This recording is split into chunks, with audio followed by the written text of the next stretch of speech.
Hello and welcome to EWTN Pro-Life Weekly, your weekly dose of the top pro-life news and issues from a Catholic perspective. I'm Catherine Seltner in our Washington, D.C. studio. Here's what we have planned for you in this show.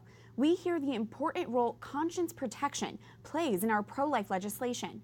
A pro-abortion group is preying on victims of Hurricane Harvey. And one step at a time, a group of young people are building up the culture of life.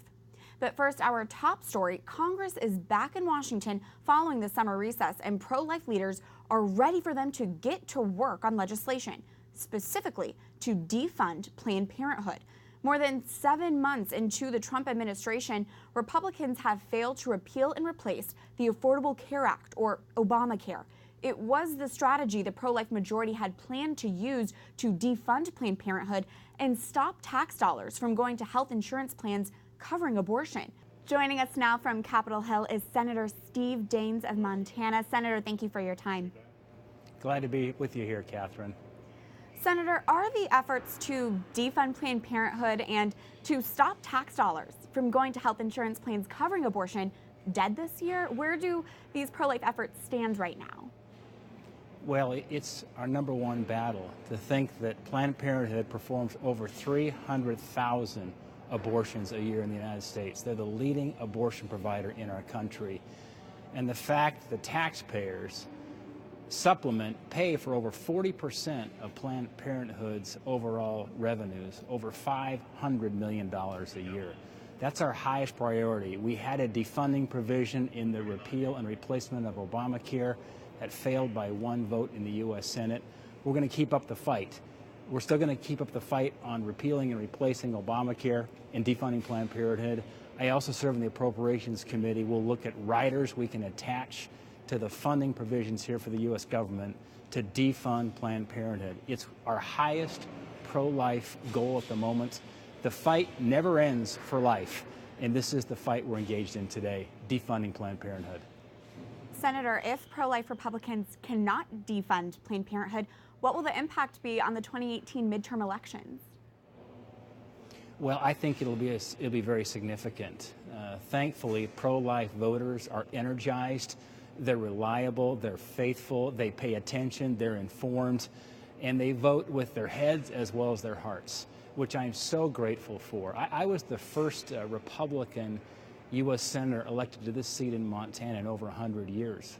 One of the first pro-life senators to hold this seat in a long, long time. I'm grateful for the fact that the pro-life community not only fights the battles on Capitol Hill legislatively, but they fight the battles in elections. Oftentimes, the legislative outcomes are defined on the day of the election. That's why it's so important that pro-life voters across this country know the pro-life positions that the candidates hold and to vote accordingly.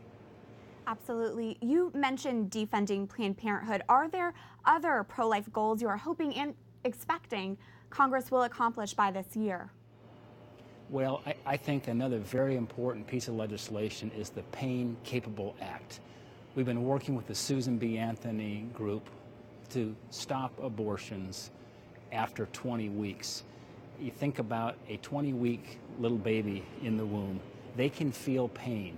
And I think this is an important piece of legislation that we stand a chance here to bring Republicans and Democrats together on. We should all agree that if a 20-week-old baby in the womb has to have anesthesia if there's going to be surgery in the womb, well, that baby can feel the pain. That baby, it's a gruesome thought to think about what a baby feels, the pain during a late-term abortion. Let's come together as a country. Let's come together on some common ground and stop late-term abortions with that Pain Capable Act. And finally, Senator Daines, can you share with us why you personally are pro-life and how does that impact your work? Well, Cindy and I have been married for 31 years. We're the parents of 4 children, 2 boys and 2 girls. I remember when I was working years ago, in fact, back in the 90s for Procter & Gamble. We were there working for a U.S. company to produce and sell products into the China market. Mm-hmm. And one day, this beautiful set of Chinese twins, twin girls, appeared on our doorstep. The mother, who already had 1 baby, got pregnant again And of course, because of the one-child policy in China, she was not allowed to have these babies, but she fled to the countryside. She gave birth to these twin girls. She was desperate. She dropped the twins off on our doorstep. My wife called me at work and said, "What should I do?" I said, "Sweetie, let's get them some diapers. Let's give them a bath. Let's see what we can do here to get them adopted and get them a home." To fast forward, those babies were adopted by an American family, and today they are two beautiful young girls, young women now, who are in college, living in Iowa. And there's a story around why every life is precious. And a story like that just deepens your convictions around why we must continue to fight for life, to fight for those who are most vulnerable, those who don't have a voice. Absolutely. That is a powerful story. Senator Steve Daines of Montana, thank you for your time. Thank you, Catherine. I'm glad to be here, and thank you for continuing the fight on behalf of those who can't fight and standing up for those who are most vulnerable. I really appreciate it. For reaction, analysis, and more on what pro-lifers can expect from Congress in the months to come, we turn to an expert on the matter. Mallory Quigley is Communications Director for the Susan B. Anthony List. Mallory, good to have you here. Thanks. It's my pleasure. First off, what is your reaction to what Senator Daines just had to share about defunding Planned Parenthood? Well, he's absolutely right. This is a major priority for the pro-life grassroots. Donald Trump promised to defund Planned Parenthood and to reroute that money to community health centers that outnumber Planned Parenthood 20-1 nationwide. We're 8 months into this administration, and we haven't been able to do it yet. That's why this week, pro-life leaders, national pro-life leaders, including Marjorie Danfelser at Susan B. Anthony List and 9 other leaders, sent a letter to every Republican in Congress and said, can you really call yourselves a pro-life Congress if you can't defund Planned Parenthood? We've got a pro-life president, pro-life Congress. This needs to be done. The strategy was going to be through the health care bill. Are you going to push for a revival on that? How much so? Well, you know, the healthcare reform legislation has been resuscitated several times now. There is a small chance, it looks like, that this could be resuscitated once more. And of course, we want to see Planned Parenthood defunded through reconciliation, whether that's on healthcare or tax reform. But reconciliation is the method. And this is a very popular piece of policy. It is something that unifies Republicans. Democrats are having their own internal struggle right now as to what kind of vulnerability that this extreme pro-abortion, extreme support for Planned Parenthood is for them. So now is the time to move forward on this. As you mentioned, Mallory, pro-lifers have majority in the House, the Senate, they're in the White House. If they cannot get Planned Parenthood defunded, what will the impact be for the 2018 midterm elections? Right. Well, it's going to be that much more difficult to mobilize people that are very pro-life. Look, we're going into a midterm election, so that's a base election. That's when each party is going to be really concentrated on turning out people that don't always go out to vote. We don't see as high a turnout in midterm elections. So it's going to be that much more difficult to mobilize people that traditionally do go to the polls even during midterms if such a major policy promise isn't fulfilled early on in this administration. For our viewers who may be frustrated with the gridlock and the fact that Planned Parenthood has not been defunded yet, what would you want to say to them? I would say stay engaged. Senator Daines is absolutely right. We are the voice for the unborn. They can't pick up the phone and call their legislators, their senators. We've got to stay active and upbeat and engaged on behalf of our constituency, which is unborn children without a voice and their mothers who need protection from abortion and abortion businesses like Planned Parenthood. So I would just urge everyone to really stay positive, to stay informed, because we're in this for a long-term fight. Of course, yes, we know who ultimately wins, but we're called right now in this place and time to take action, and that means defunding Planned Parenthood and not stopping until it's done. That's a great reminder. Stay positive, stay informed. Mallory Quigley, the Susan B. Anthony List. Thank you. My pleasure.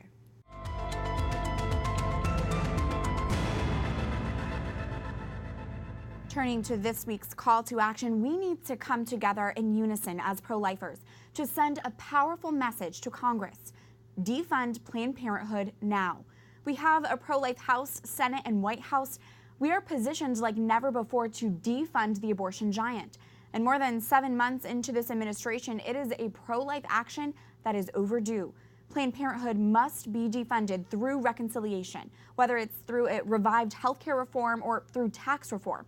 Here is how you can have a role this week and take pro-life action. Go to prolifeweekly.com, sign on to an open letter to tell Congress to defund Planned Parenthood now. It's simple. Once you go to the website, enter in your name, email address, and zip code to send your pro-life message. This letter has already been signed by national pro-life leaders, including Marjorie Dainen-Felser, Tony Perkins, Lila Rose, Jeannie Mancini, Russell Moore, and more. Taxpayers should not be forced to fund America's largest abortion business with our own tax dollars. Abortion is not health care, and every day Congress delays Planned Parenthood aborts nearly 900 unborn children and receives $1.5 million in taxpayer funds. We must urge Congress to defund Planned Parenthood through reconciliation, either through revived healthcare reform or through tax reform. Go to prolifeweekly.com to sign the letter and to take your pro-life action today. Turning now to more pro-life news, a federal judge has stopped Texas from banning an abortion procedure known as dilation and evacuation.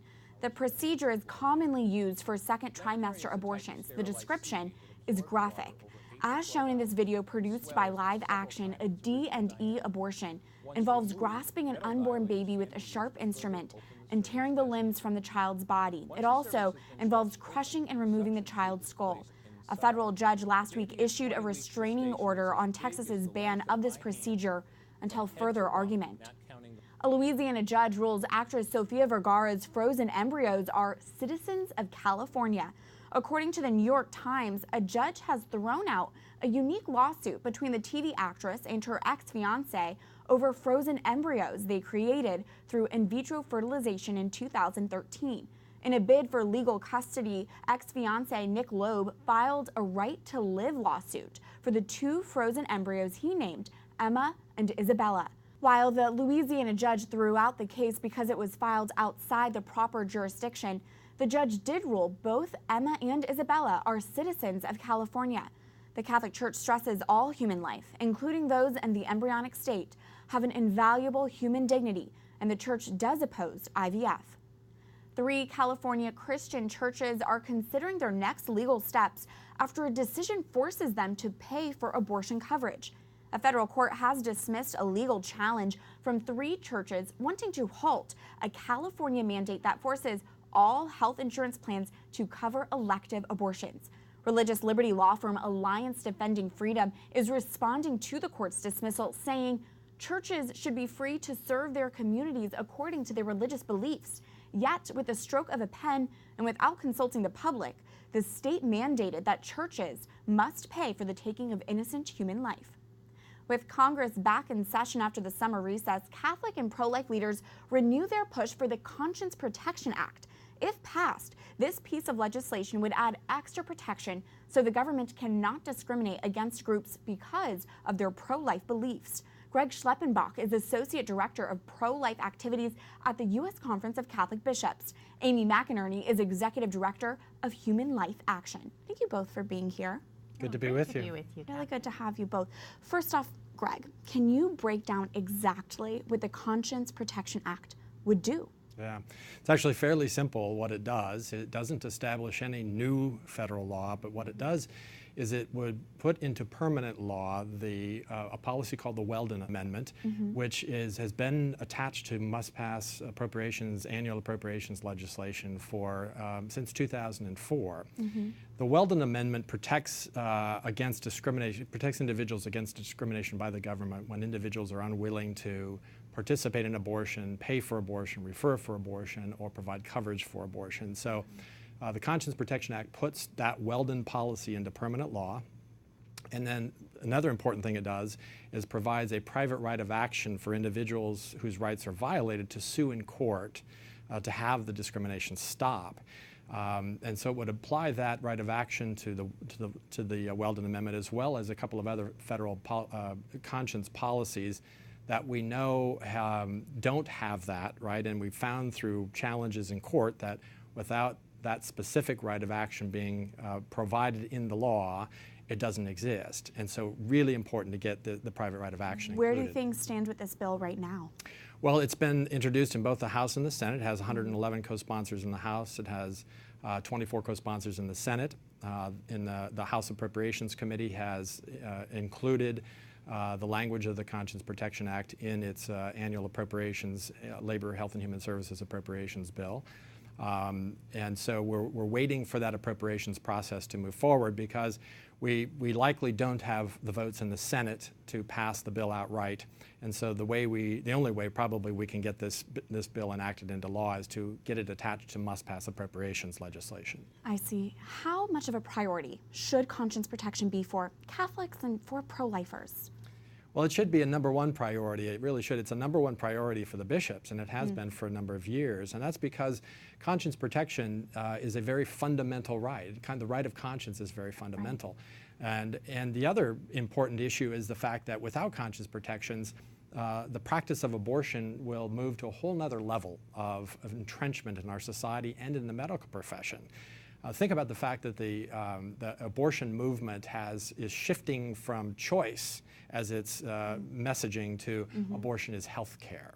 Right. And so if the government were to say that individuals, institutions can be forced to participate in abortion, it only furthers that notion that abortion is health care and that anybody who doesn't want to participate in it is providing substandard care.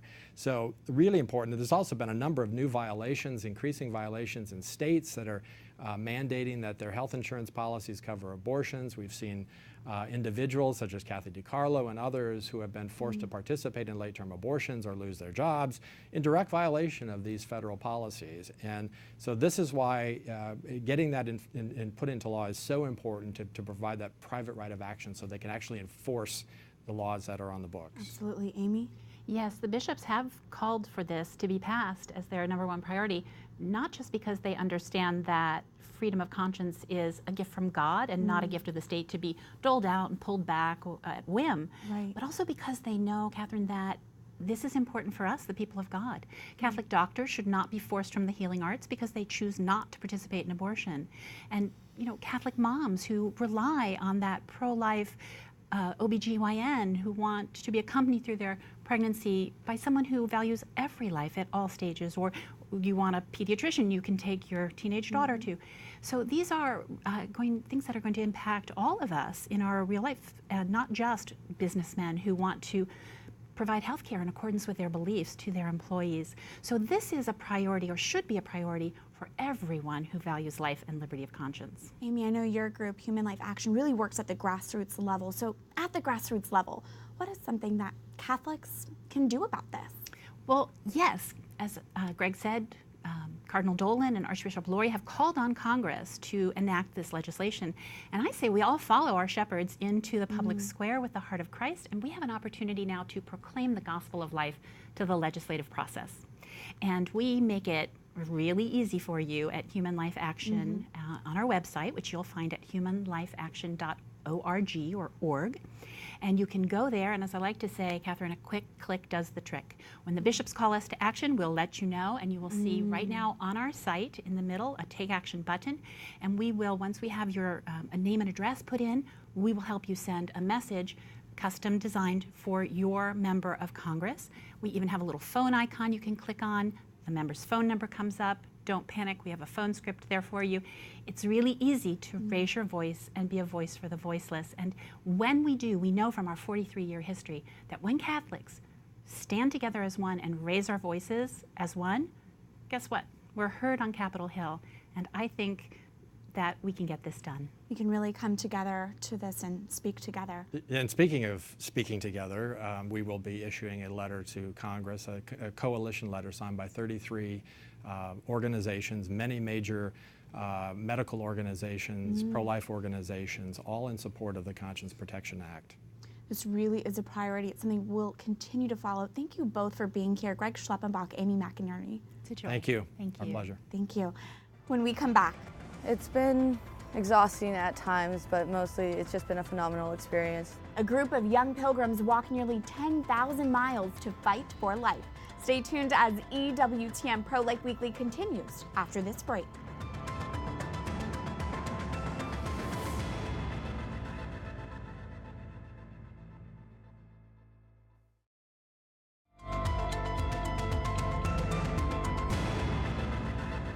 Any country that accepts abortion is not teaching its people to love, but to use any violence to get what they want. This is why the greatest destroyer of love and peace is abortion. A quote from St. Teresa of Calcutta, who often spoke boldly against abortion. We remember the modern-day saint as we celebrate her feast day this week. Welcome back to EWTN Pro-Life Weekly. I'm Catherine Seltner. Recovery efforts in Texas continue in full force following Hurricane Harvey. The Category 4 storm slammed into the southern state late August, bringing the worst flooding to Houston and other areas, the rain totaling 52 inches in some spots. And Hurricane Harvey is responsible for at least 60 deaths. And yet, pro-abortion advocates are using this tragedy to push forward their agenda. Whole Woman's Health, an abortion provider, is advertising free abortions this month for women affected by Hurricane Harvey. Many abortion clinics in Houston temporarily closed during the storm. Whole Woman's Health claims the closures added to the stress of the hurricane aftermath. And the group says they want to provide free abortions because, quote, Texas women deserve it. This is an example of the abortion industry very clearly preying on women during a vulnerable time. Not only have they found themselves in an unexpected pregnancy, maybe without emotional or financial support, but now, impacted by this historically catastrophic storm, they may also be finding themselves without basic necessities like food and clothing. Abby Johnson, a former Planned Parenthood director turned pro-life advocate, says her abortion clinic did the same thing during Hurricane Katrina. She writes on her public Facebook page, I remember thinking that we were really doing something so heroic, doing something to help these women who had lost everything. I now realize that we were preying on these families in their most desperate time of need. We didn't offer to help them find housing, food, clothing, or anything else, just a way to kill their unborn child at no cost. Abby's pro-life group, And Then There Were None, created a baby registry to donate items to Hurricane Harvey victims. That's the kind of response we need to have during this time, because Texans are strong. Texas women have incredible strength and are capable of raising a beautiful child and thriving. Let us be there to support them in that journey and remind them of their strength instead of exploiting them during a crisis. Remember, there is something you can do to counter today's culture of death. Follow this week's call to action. Go to prolifeweekly.com and sign the open letter to tell Congress to defund Planned Parenthood now. The life issue is the top human rights issue in our world today, and the pro-life movement takes on many different shapes and strategies in order to defend life. This week, we introduce you to Crossroads, one group so motivated by the pro-life cause that they are taking their message to the streets. God, pray for us sinners. Each and every summer, Crossroad members tie up their shoelaces to take a stand for life. The Catholic group organizes yearly pilgrimages for young adults to walk nearly 10,000 miles cross-country to be a pro-life witness for everyone they encounter. Our goal is to go out throughout society and throughout the country and in the other countries that we are active in, and to reach people at the grassroots level and to really engage them and to pray for their conversion on the culture of life issue and pro-life most certainly in general. Founded in 1995, Crossroads was created in response to St. John Paul II's 1993 World Youth Day call to build a culture of life. A lot of movements and a lot of conversions and a lot of vocations sprung forth from that message, and Crossroads was one of them. And we took him quite literally when he asked the youth of the world to imitate the original apostles and to go out into the highways and the byways and spread the gospel of life, and we've done that now for 23 summers. I heard about Crossroads 5 years ago when someone came all the way to Los Angeles, California to speak at my parish. Shout out to Wilmington. And immediately upon hearing about such a phenomenal and dramatic mission. I jumped right on board and spent that summer 5 years ago walking across the country. Crossroads has organized over 20 walks across 36 states, their most recent one ending just a few weeks ago in Washington, D.C., where young adults took their last steps after starting their journey 3 months earlier in either San Francisco or Los Angeles. The modern-day missionaries joined the Washington Archdiocese for the annual pro-life mass and procession, praying the rosary from church to a Planned Parenthood abortion facility. This summer, walking across the country with Crossroads has been absolutely one of the most incarnational and beautiful experiences of my life. It's been exhausting at times, but mostly it's just been a phenomenal experience to be able to just see people's hearts change and see the country like at the grassroots, how it really truly is, and to be inspired by the fact that it is honestly and fully a pro-life country. You may have seen a Crossroads member in their signature pro-life t-shirt before, as they speak in over 1,000 individual masses across the U.S. Their message reaches hundreds of thousands of people on the roads, and it's a message that bears fruit. A few weeks back, actually, when we were in Reno, a woman came up to us and she said that 12 years ago her sister had become pregnant and had actually booked an abortion, but it was because of the Crossroads witness. And we don't know how, whether it was through prayer, or whether it was she saw us on the side of the road or speaking at one of the masses, but she ended up having a change of heart, and because of that there are two 12-year-old girls still living today.